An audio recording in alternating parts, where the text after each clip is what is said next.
Greetings and welcome to PinballHelp. Mike here. So, if you watched the previous video where I was working on this MPU board for this Bally Kings of Steel, we could not get the thing to boot. We tried a few different things, including taking off some of the chips and cleaning them and reseating them and all of that.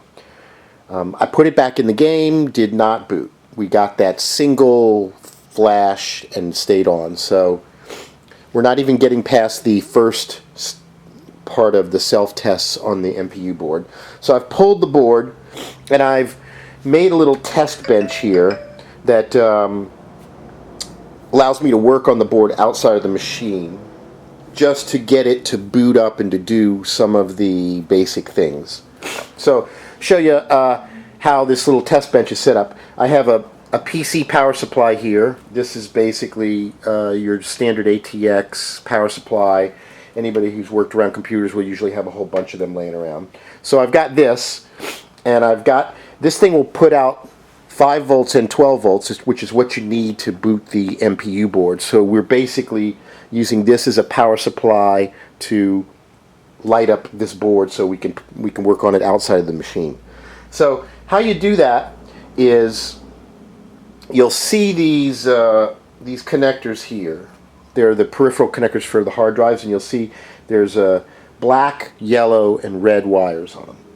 The black is ground, the red is plus 5 volts, and the yellow is plus 12 volts. So you can take jumpers and you can connect to the black, red, and the yellow wires and put them to the points on the MPU board where that voltage needs to be supplied, and you can basically trick the board into thinking that the game is in the machine. So that's what I've done.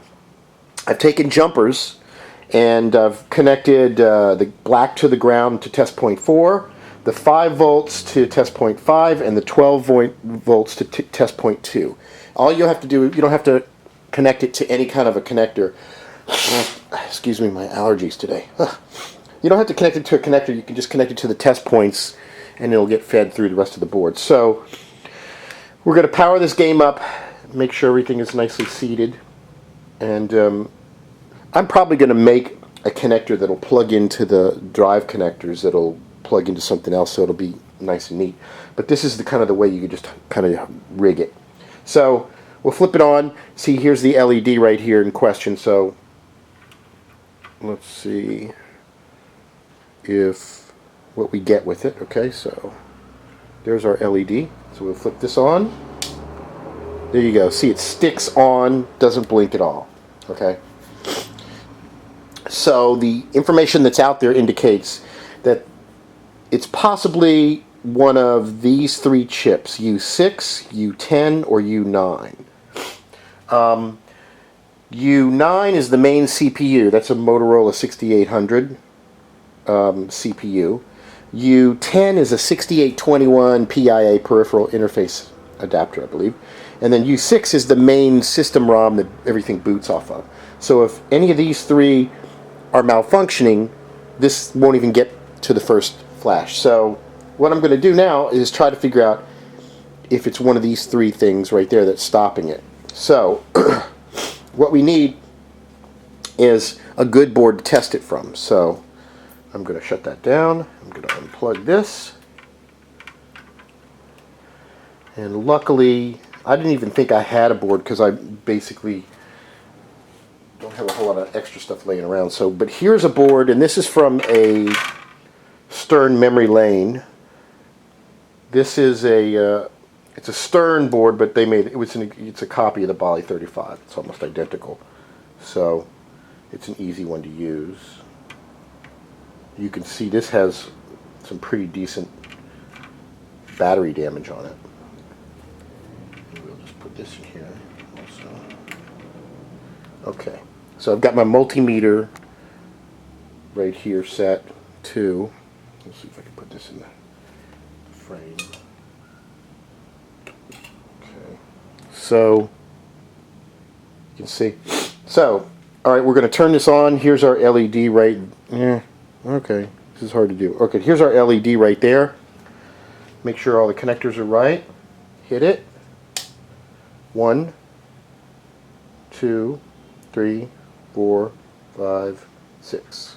It doesn't do the 7th flash because at that point it's looking for a variety of things that are not connected to the MPU board, like the 40 volts for the solenoids and some other stuff. So to get this thing to do 6 flashes is good.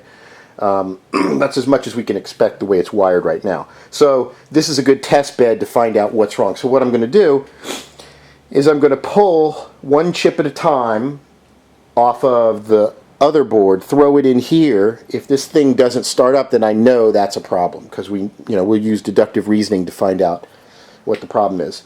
So one by one I will pull this chip, and this chip. Now I'm not exactly sure, since these are entirely different games, I may have a problem with the ROM chip. So I'm hoping that these 2 chips are the ones, it's one of these 2 that may be out. If that's the case, they're easily obtained. Allergies. The 6800 you can get from Great Plains Electronics. It's currently about $6. The 6821s, they're hard to find, at least Great Plains is out of them. I luckily have a couple of them, but you could also, steal them from other boards if you've got a board that might have, like I may actually be able to use one of these over there if it turns out it's the MPU, the CPU. So that's what I'm going to do. I'm going to turn the camera off. I'm not going to let have you sit here watch me pry the chips off, but we'll test it and we'll get it working and we'll see what we got. So stay tuned for more. That's how you make a test bed to work on the MPU board. Now, I will say one thing. When you get to this point, it may or may not be worth your while to try to repair the board. I mean, in my case, I've got a bunch of extra boards and parts, but if you don't, just buy an Alltech MPU. That's $199. And since it's that board really won't depreciate in value, since it can be used in a ton of games. That's an easy swap. You just throw that thing in. But I'm going to try to get this thing working, so we're going to play around with it more. So stay tuned. Thanks for watching.